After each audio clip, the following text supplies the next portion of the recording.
नीट सोडा नीट हे झालंय दूध नीट दे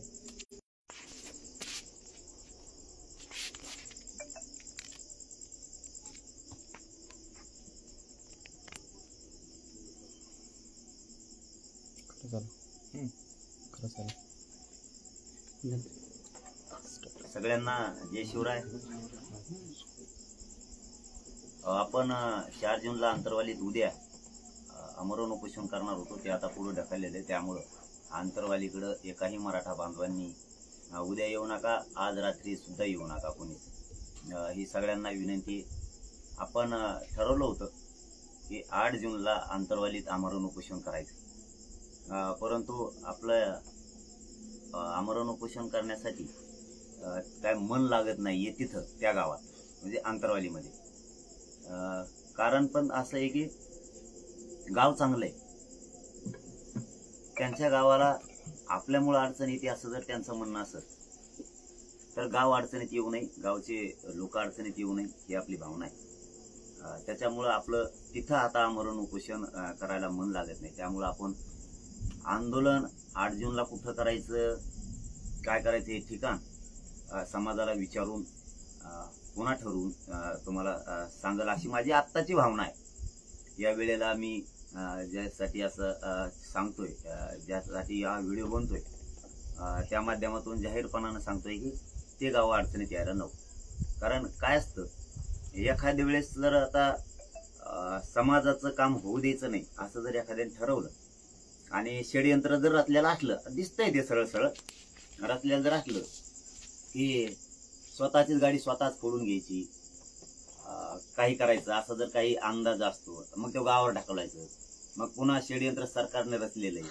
सरकारने पुन्हा यायचं, त्या गावाला हाणायचं, पुन्हा गाव अडचणीत आणायचं, किंवा ते गाव अडचणीत कसं येईल हा जर डोक्यात उद्देश ठेवून एखाद्याच्या माणसाचं जर म्हणणं असलं तर त्या उद्देशानुसार तो वागत असतो, कोणी बी असू द्या।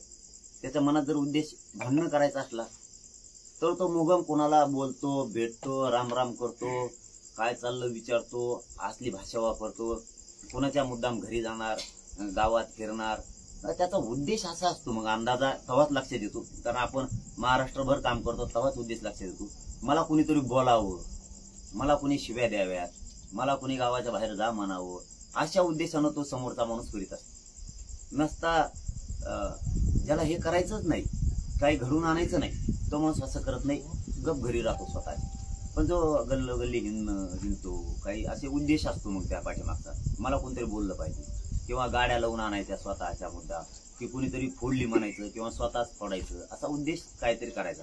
मग पुन्हा सरकारनं डाव ठरलेला असतो, तो तुला काही धक्का लागला की आम्ही आहेत, मग ते जास्त छाती फुगून चालत असतो लोकांपुढं। मग त्या लोकांना असं वाटत असतं कदाचित आईला आपलं आंदोलन आहे तरी हा एवढं करतो, छाती फुगून चालतो, गाड्या घेऊन गावात हिंडतो, मग त्याला तेच उद्देश घडून आणायचा असता, मुद्दाम बोलायचं, मुद्दाम काहीतरी काडी करायची, कारण सरकारने त्याला सांगितलेलं असतं आम्ही ऐकतो आहे मागं, तो फिर मुद्दाम हे कर, म्हणजे हे गाव अडचणीत आणायचं काम म्हणते। मग ते ढकलेणार आमच्यावर, किंवा गावकरी मागे, आता गावकऱ्यांची इच्छा आहे, प्रामाणिकपणाने सांगतो, हे सगळे गावकऱ्यांची इच्छा आहे की आंदोलन इथंच करायचं, आंदोलन दुसरीकडे करायचं नाही, कारण ही पवित्र भूमी आहे, ही मराठा समाजासाठी लढली, हे त्यांचंही म्हणणं बरोबर आहे, माझंही म्हणणं बरोबर आहे, ही पवित्र भूमी ही मराठ्यांसाठी लढती, ही मोठी गाव लढले।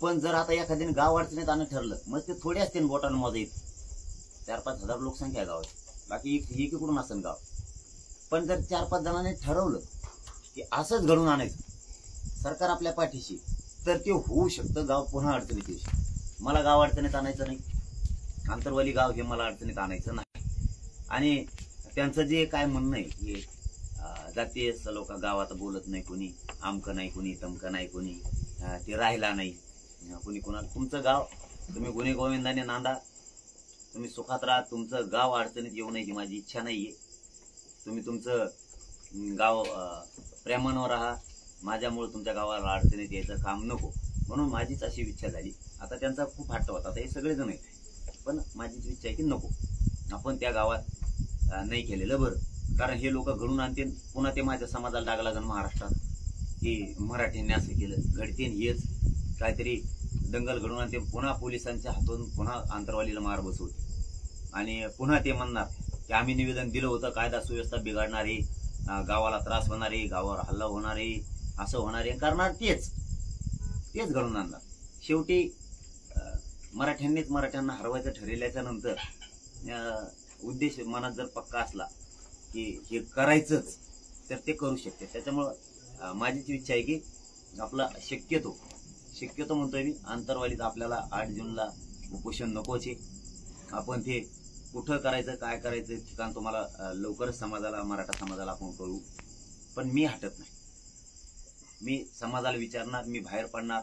जर यांची इच्छा आहे आमच्या गावात आंदोलन नको तर आपण का बळच करावं, आपण त्यांच्या गावात का बळच करावं, आंदोलन नाही करावं अशी माझी आजची भावना आहे. ते नाही करायचं. मी महाराष्ट्रातल्या माझ्या मराठा समाजाला विचारतो आंदोलन करायचंय, कुठं करायचं, काय करायचं. मी माझ्या मायबाप समाजासाठी लढायला तयार आहे. पण देवेंद्र फडणवीस साहेब तुम्हाला कधीच यशस्वी नाही होऊ देणार. मी सरकारला कधीच नाही यशस्वी होऊ देणार, कधीच नाही होऊ देणार. कारण ते कोण आहेत, काय आहेत हे सगळ्याला माहिती आहे, का करतेत हे सगळ्यांना माहिती आहे. आमचा त्यांच्यावरती काही राग नाही, रोष नाही, काय नाही. काही त्यांनी केलं ते योग्य केलं असं आम्हाला आता समजतोय. आम्ही लढलो, गावाने माझ्यावर खूप माया केली, खूप प्रेम केलंय. त्याबद्दल मी मनापासून सगळ्यांचा आंतरवालीकरांचा मनापासून धन्यवाद आहे, आभारी सुद्धा आहे. कारण आंतरवालीकरांनी मराठा समाजाची खूप सेवा केली. बाकीचेही सगळ्या मराठा समाजाचे लोक आहेत इथं की करायचंच म्हणून. तरी माझीच इच्छा आहे वैयक्तिक की नको, तुमच्या गावावर अडचणी आणतील हे लोकांनी जाणून बुजून षडयंत्र सरकारनं रचलेलं आहे. असंच घडून आणा आणि ते घडून आणू शकते. गावाला त्रास नको, तुमच्या लोकांनाही त्रास नाही झाला पाहिजे, ही माझी प्रामाणिक भूमिका. मी आक्रस ताळेपणा करणारा नाही, हट्ट घालणार नाही. करायचं तर मला तिथंच करायचं. पण आता जे ह्या 2 घंट्यात जे एकूण चित्र दिसलंय सगळं, ते काय चित्र, काय नाही, मी तुम्हाला 8 तारखेला सांगत काय चित्र होतं आज. म्हणजे मी मगाशी म्हणलोय 8 जूनला आंतरवालीतच करणार. आता का नको म्हणतोय, का दुसऱ्या गावात का करायचं म्हणतोय, किंवा दुसरं ठिकाण आमरण उपोषणात का निवडायचं म्हणतोय. त्या 2 घंट्यात जी एकूण परिस्थिती त्याच्यावरून मी सांगायला लागलोय की, आणि का ह्या 2 घंट्यात का घडलं की आपण 8ला सुद्धा आंतरवालीत आता नाही म्हणतोय. याच्यासाठी तुम्हाला 8 तारखेला सांगाल मी की या 2 घंट्यात काय काय प्रक्रिया घडली. त्याच्यामुळं हे गाव अडचणीत येणं मला असं दिसतं, सरळ दिसायला लागले. ते आणणारे म्हणजे आणणारे हे 100% आंतरवाली गाव अडचणीत आणणारे. हे पक्का प्रचंड मोठं ठरून षडयंत्र. हे निवेदन नुसतं षडयंत्र नाहीये, हे नुसतं निवेदन षडयंत्र नाही. याच्या मागे 4-5 षडयंत्र आणखीन रचले, 4-5 षडयंत्र आणखीन रचले की त्यांच्यावरच त्यांना हल्ला घडून आणायचा किंवा त्यांना करायचं, सांगायचं आम्ही म्हणलो होतो कायदा सुव्यवस्था बिघडणारे, आम्हाला अमकं करायला लागले, तमकं करायला लागले, हे गावात नकोच आमचे आंदोलन, आम्ही सांगितलं होतं आधीच. मग सरकार येणार, पुन्हा एकदा देवेंद्र फडणवीस साहेब पोलीस पाठविणार, पुन्हा एकदा गावाला हाणणार, पुन्हा एकदा गावाचे डोके फोडणार, आमच्या आई बहिणीच्या पुन्हा रक्त सांडणार.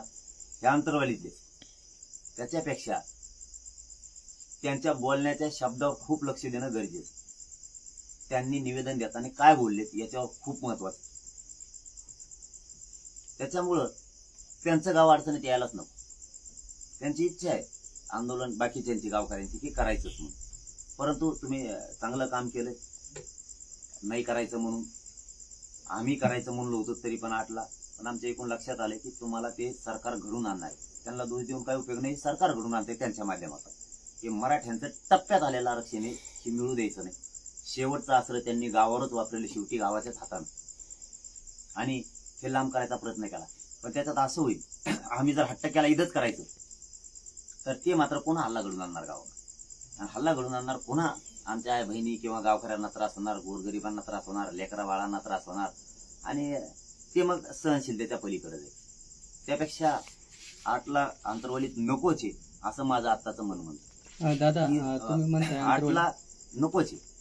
कारण पुढचं ठिकाण आपण सांगू, कारण हे षडयंत्र प्रचंड मोठं आहे. मी थांबायचं नाही म्हणलो, मी आंदोलन थांबायचं म्हणलो नाही, मी आमरण उपोषणापासून लांब गेलो नाही, फक्त आंदोलनाचं ठिकाण बदलायचं म्हणतो. माझी एवढीच म्हणणं आहे. मी नाही हटत, मला उद्या सकाळी गोळ्या घातल्या, मी हटत नाही म्हणजे नाही. मी मराठ्यांना आरक्षण दिल्याशिवाय हटत नाही. मी आल्यापासून जातीवाद झालेला नाही, खूप दिवसापासून. जरा तुमच्या मनाला बोलून बघा, हे जातीवाद आजचा नाहीये. जातीवाद वाढला, कोणी कोणाला बोलायला तयार नाही, हे तुमचं म्हणणं आहे ना, अमुक तर हे आजचं नाहीये. हे खूप पिढ्यांना फारच खूप.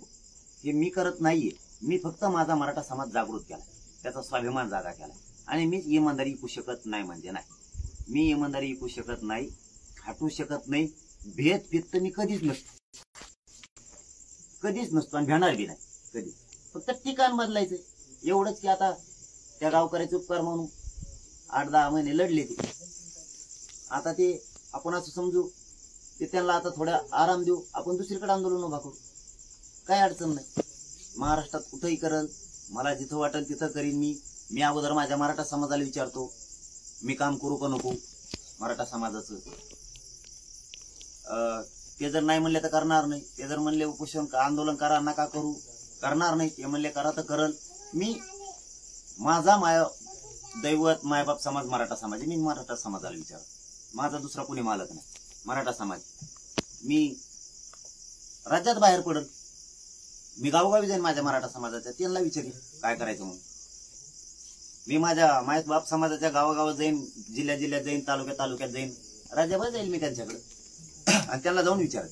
पण आंतरवलीत नकोच, हे माझा 100% मन मला सांगायला लागले, नकोच. कारण त्याचं कारण कसं आहे, हे आंतरवालीचं एवढं चांगलं नाव झालेलं आहे. आंतरवाली एवढा संघर्ष महाराष्ट्रातल्या मराठा समाजासाठी केलाय, यांनी ठरवून षडयंत्र केलेलं. त्याच्यामुळे हेच कुठाने. कारण ह्या 2 घंट्यात जे कोण दिसतंय ना, त्याच्या 2 घंट्यात काय दिसलंय मी तुम्हाला हे 8 तारखेला सांगतो 100%. कारण हे काहीतरी वेगळं करणार, लोकांना बोलायला लावणार, बोलण्यासारखी परिस्थिती निर्माण करणार, लोक बोलणार, त्यापेक्षा यांचं ठरवून आहे. त्यामुळं आंतरवाली शक्यतो आंदोलन नको असे माझे मन.